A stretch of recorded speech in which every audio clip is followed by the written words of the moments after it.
What leads an individual, driven by a noble intention for peace, to become the very embodiment of desolation? What if the pursuit of a world without conflict could justify the most extreme acts? Prepare to delve into the mind of one of the most complex characters in the ninja universe, whose tragic journey forces us to question the limits of morality and hope. What you are about to discover will transform your perception of pain and the path to redemption. Nagato's early life is one of pure innocence and vulnerability, a painful contrast to what he would become. Born in Amagakure, the Hidden Rain Village, a smaller nation persistently ravaged by indirect conflicts and proxy wars between the great ninja powers, his childhood is a testament to the relentless cruelty and arbitrariness of conflict. He doesn't emerge with the intention of being a herald of suffering. On the contrary, his deepest desire was peace, an almost visceral longing that stems from his own experience with misery and loss. However, this genuine aspiration is forged in the crucible of personal tragedy, a baptism by fire that would irreversibly mold his psyche. The first and most impactful of many losses in his young life is that of his parents. Murdered before his eyes by Konoha ninjas who mistake them for enemies in an act of self-defense, this event is not just an isolated trauma. It's the seed of disillusionment planted in fertile ground. The random brutality of war, which claims innocent lives without distinction or warning, imprints upon his psyche the idea that the world is intrinsically dangerous, unjust, and chaotic. He finds himself helpless, a hungry and terrified orphan in an environment of extreme scarcity and constant threat to his very existence. This experience of total helplessness reinforces the need to seek a solution to the cycle of violence. It's in this environment of deprivation and danger that he meets Yahiko and Conan, two other young souls who share the same helplessness, the same history of suffering, and the same longing for a different future. This union forged in adversity is fundamental to Nagato's initial development. They don't just survive together, sharing what little they have, but they dream together of a world where war doesn't exist, a place where violence isn't the answer. The arrival of Jiraiya, one of the legendary Sannin of Konoha, represents a crucial ray of hope during this formative period. Under his tutelage, Nagato and his friends learn not only combat and survival techniques, but also the values of camaraderie, self-sufficiency, and, most importantly, an unwavering belief in the possibility of building a world without conflict. Jiraiya inspires them to seek peace through mutual understanding, diplomacy, and a belief in the inherent goodness of people, reinforcing the latent idealism within Nagato. During this formative period and his time with Jiraiya, Nagato's most prominent psychological trait is deep empathy. He doesn't just mourn his own losses with an intensity few can comprehend.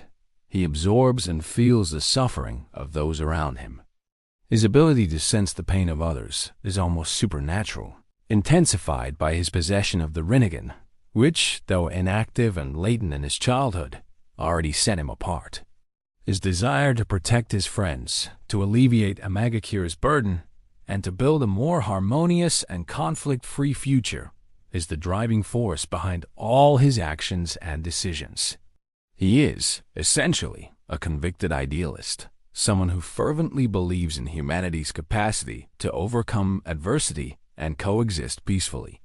However, the hostile and volatile environment in which he develops, marked by incessant violence and betrayals, silently plants seeds of distrust and a sense of urgency, almost an obsession, for the pursuit of peace at any cost, even if the means began to turn dark.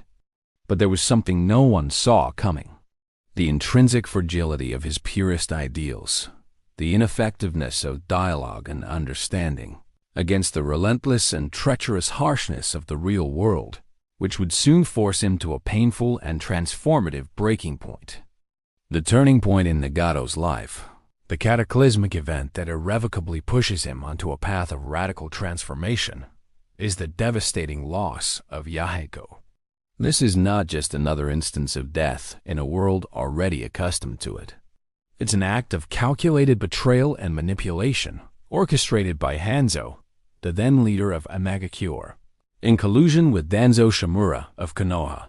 Yahiko, the charismatic leader of the group, Nagato's closest friend, and the living symbol of hope and the original Akatsuki's ideals for peace, is forced into a final sacrifice to protect Conan, resulting in his own life being extinguished by Nagato's hands, or rather, by the kunai in Nagato's hand.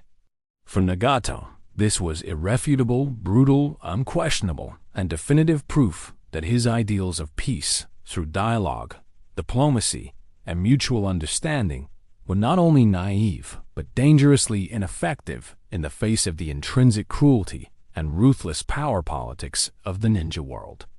From this excruciating moment, Nagato's psyche undergoes a drastic and irreversible rupture. The hope he so deeply nurtured, and for which he passionately fought, is ruthlessly crushed, replaced by overwhelming despair, profound rage, and a sense of cosmic betrayal. He didn't just lose an irreplaceable friend. He lost his most fundamental faith in humanity, in the possibility of genuine peace through peaceful means, and in the inherent goodness of the human heart itself. This experience is a classic example of complex trauma, where repeated adverse events and losses culminate in the most significant and traumatic loss of an attachment figure and leader. This accumulation of suffering profoundly destabilizes an individual's psychological structure, leading to a complete reconfiguration of their personality and beliefs. Yahiko's death was not Nagato's first loss, but it was undoubtedly the most impactful, as it corroded the very foundation of his worldview, his morality, and his identity. The internal conflict unfolding in his mind is agonizing, a desperate struggle between the compassionate idealist he once was and the pragmatic, cynical, and disillusioned person he was becoming. He grapples with the overwhelming cognitive dissonance between his old beliefs and the brutal new reality he witnessed and experienced. Externally, his transformation is visible in his determination to acquire and utilize the immense power of the Rinnegan, the powerful dojutsu he possessed since childhood, but which would now be used not for protection or peace, but to achieve his goals through far more extreme, absolute, and coercive means. Pain is no longer just an emotion to be avoided.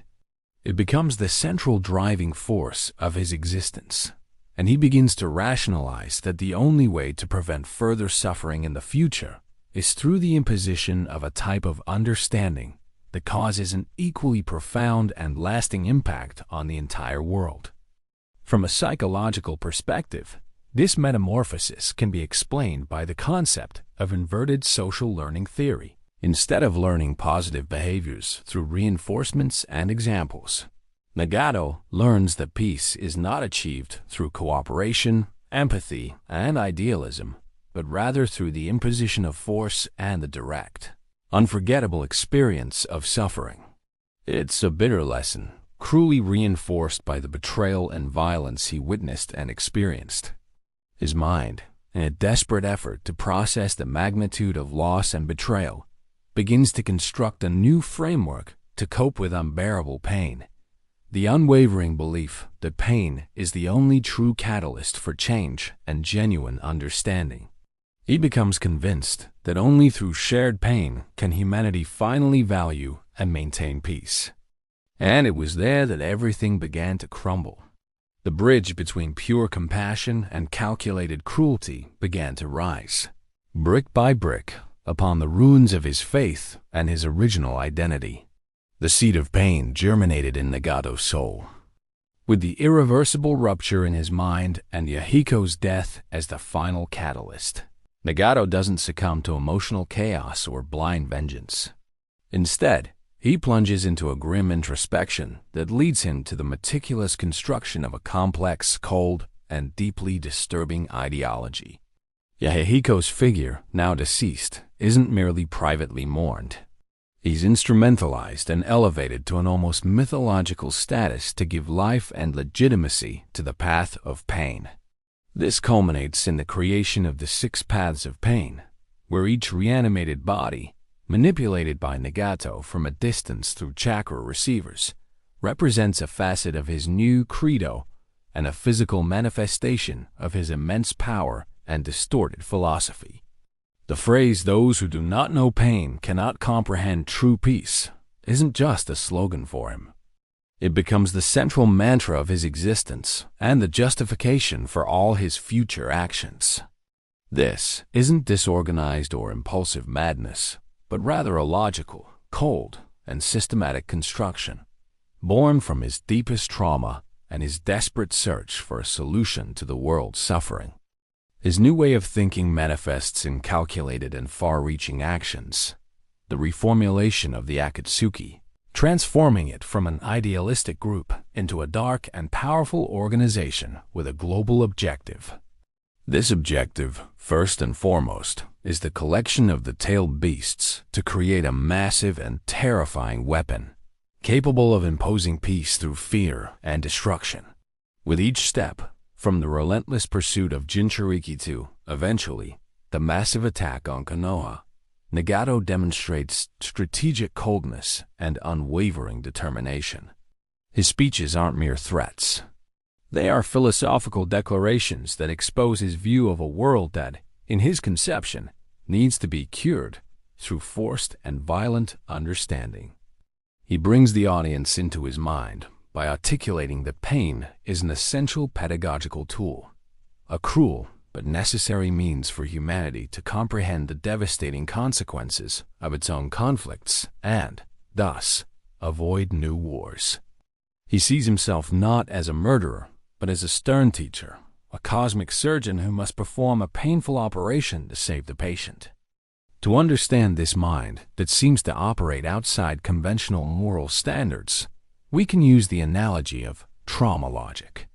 Just as a complex defense system is built to protect a wounded and vulnerable organism, Nagato's mind constructed a robust belief system and a psychological armor to cope with his profound emotional wound. His ideology is a deeply distorted coping mechanism, where the pain he inflicts becomes a reflection and projection of the pain he himself felt, and that still consumes him. He believes, with almost religious conviction, that by subjecting the world to an experience of shared suffering on a large scale, the same suffering he experienced and believes to be the root of conflicts, nations and individuals will finally value peace and refuse to enter new conflicts. It's a kind of global shock therapy, conceived by a spirit tormented by loss and disillusionment. This is a classic form of cognitive distortion, where reality is interpreted through the opaque filter of trauma and disillusionment. The empathy and compassion he felt so intensely in his youth were systematically suppressed and replaced by a calculated coldness, a way to detach himself from emotions to execute his plan without hesitation. He sees himself as a messiah, a tragic savior, who is willing to bear the burden of being the villain in the eyes of the world to achieve a greater good, lasting peace.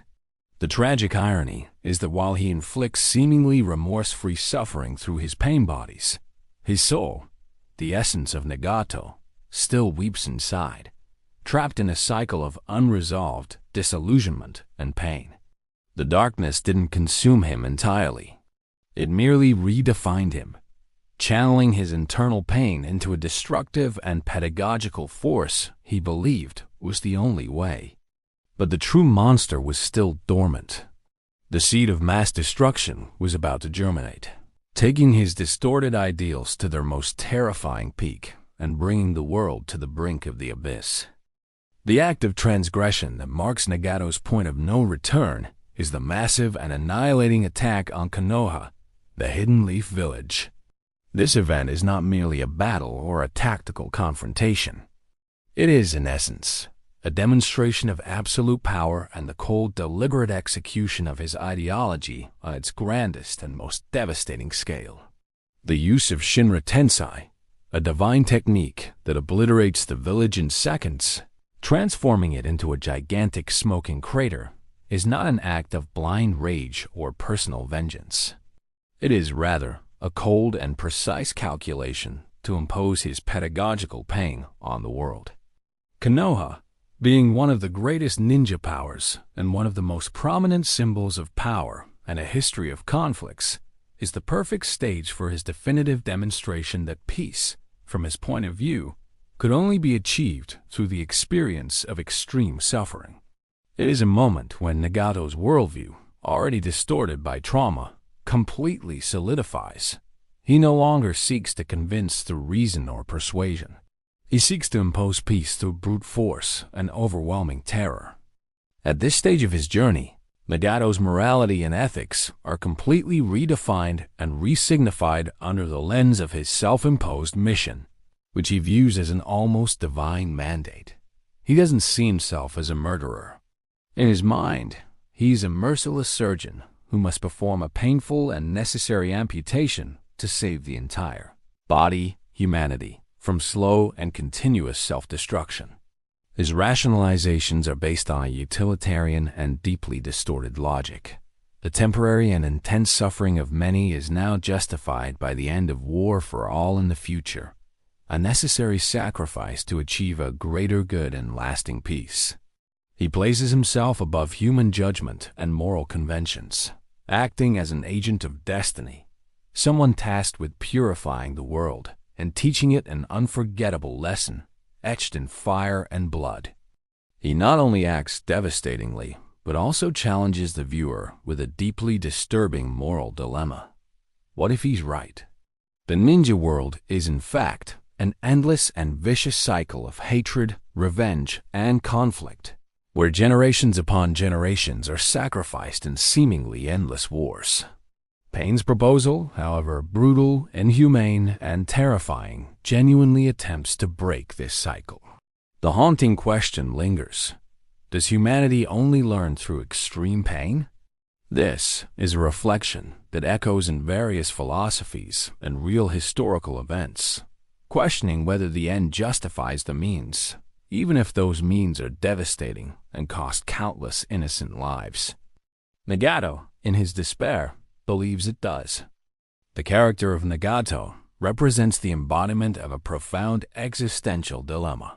The pain he carries, the trauma that shaped him, and the cycle of hatred he witnessed is so great and overwhelming that he projects this pain onto the world, believing that only then can others truly comprehend it and consequently value genuine peace. He does not seek personal revenge against specific individuals. He seeks a collective revenge on behalf of all war victims, of whom he himself is one of the most prominent. For Nagato, the destruction of Konoha is a necessary sacrifice, a lesson etched in fire and blood so that the world will never forget the consequences of discord and, finally, bow to peace. With the trail of devastation in Konoha, the lingering question is, how far can one go in the name of an ideal, even if that ideal is peace, before becoming what they fought against, a mere agent of destruction and suffering? Nagato's mind, however disturbing and far removed from conventional morality it may seem, operates under an impeccable and coherent internal logic for him. His method of spreading pain is not an act of gratuitous sadism or purposeless cruelty, but rather a calculated attempt at mass conditioning and social engineering through suffering. He firmly believes that by subjecting nations to the terror of imminent and recurring destruction, such as what he plans to inflict with the ultimate pain weapon, the super-tailed beast he seeks to create, they will be forced into a peaceful and lasting coexistence out of fear of mutual annihilation. It is a strategy of coercive peace, born from deep despair. This strategy can be deeply analyzed through the lens of the psychology of fear and aversion. The central idea is to create an experience so impactful, visceral, and terrifying that subsequent behavior is avoided at all costs. It's like an extreme and distorted form of shock therapy. Nagato, in a perverse way, is applying the principles of operant conditioning, where severe, inevitable, and painful punishment is repeatedly inflicted to extinguish undesirable behavior. For him, the undesirable behavior is the inherent war and hatred in human nature that he witnessed as childhood. We can draw striking parallels with game theory, and more specifically, with the concept of mutually assured destruction, which was a cornerstone of nuclear strategy during the Cold War. The premise is simple. If two powers possess nuclear weapons capable of annihilating each other, large-scale war is avoided due to the paralyzing fear of catastrophic consequences for both sides. Nagato tries to replicate this on a global scale in the ninja world, forcing nations into a state of forced peace through the constant threat of his ultimate weapon, the super-tailed beast he plans to create. The absence of war would not be due to understanding, empathy, or cooperation, but to terror, to an existential fear. Comparisons can be made with historical figures or fictional characters who justified extreme and even brutal acts in the name of a greater good or a higher order. Totalitarian regimes, for example, often impose severe control and repression in the name of order, stability, and a supposed social peace that conceals the suppression of freedom. Nagato's mind is not irrational in the sense of being random or devoid of internal logic. It is a deeply and painfully distorted rationalization of reality, where empathy and compassion have been systematically suppressed in favor of a goal he considers the only salvation for humanity. He does not act out of pleasure in causing pain or out of personal revenge. Rather, he acts out of a fierce and unwavering conviction that he is following the only possible path to lasting peace, even if that path is paved with the suffering of others. For Nagato, the pain he causes is a seed planted for a harvest of peace, a necessary evil for a final good that he believes is unattainable by other means. It wasn't madness in the traditional sense of purposeless insanity.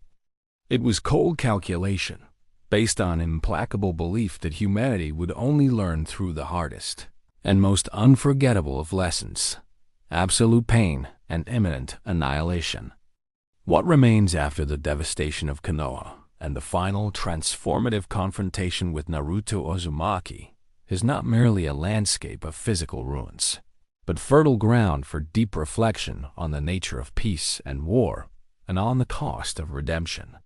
Although Nagato is finally overcome by Naruto, not by brute force, but by the strength of his unwavering ideals, his capacity for forgiveness, and his resilience, and in his last moments uses the outer path, samsara of heavenly life technique, to bring back those he had slain in Konoha. His ideology and actions left an indelible and paradoxical mark on the ninja world. He forced the world to confront its own cyclical nature of hatred, violence, and war, and to question whether genuine peace was truly achievable without immense and traumatic cost. Nagato's legacy shapes the ninja world in various ways, many of them profoundly ironic. His overwhelming threat and the acts of destruction he perpetrated are, paradoxically, the main catalyst for the formation of the Shinobi Alliance, forcing the 5 great nations to unite against a common and existential threat. This union seemed unthinkable before his arrival, given centuries of distrust, conflict, and animosity between them. The pain he caused, in an almost ironic twist, served as a crucial impetus for a union that would be fundamental in facing even greater challenges in the near future. The consequences of his actions are not limited to physical destruction.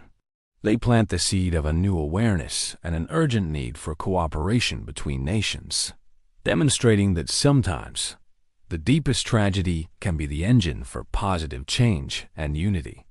The philosophical reflection that emerges from his story is profound and disturbing. Who are we to judge? Nagato's journey raises uncomfortable questions about individual and collective responsibility in the endless cycle of conflict. If war generates pain, and that pain, in turn, can lead to radicalization, extremism, and extreme acts of violence, who is truly to blame? Nagato's pain did not arise from nothing. It was generated and nurtured by a world in constant conflict, a world that shaped him before he could try to shape it in such a brutal and desperate way. His story forces us to look at the systemic roots of suffering, at the history of wars that generated the very ideology he embraced. Nagato, the self-proclaimed messiah of pain, was not simply a one-dimensional villain, an archetype of evil. He was an amplified mirror of the deepest flaws and pains of the ninja world. His story is not just about the rise and fall of an antagonist, but about the cost of crushed hope, the devastating impact of unhealed trauma, and the agonizing complexity of the search for peace in an intrinsically imperfect world. He embodies the tragic irony that the noblest pursuit, peace, can turn into the greatest threat when perverted by pain and despair. But perhaps he was not the last to believe, desperately and mistakenly, that extreme pain could be the necessary path to humanity's final redemption. His legacy echoes, a dark reminder that the path to peace is more complex and dangerous than we could ever imagine. Pain Nagato's trajectory forces us to confront an uncomfortable truth, that the deepest and noblest intentions for peace can be perverted and distorted by the overwhelming weight of pain and disillusionment. He was not a monster without feelings, but a broken human being, convinced that suffering was the only universal language humanity understood. His legacy is not just one of destruction, but of a disturbing question. Does humanity need to feel the deepest pain to finally seek true harmony? Or is there a less brutal path to redemption?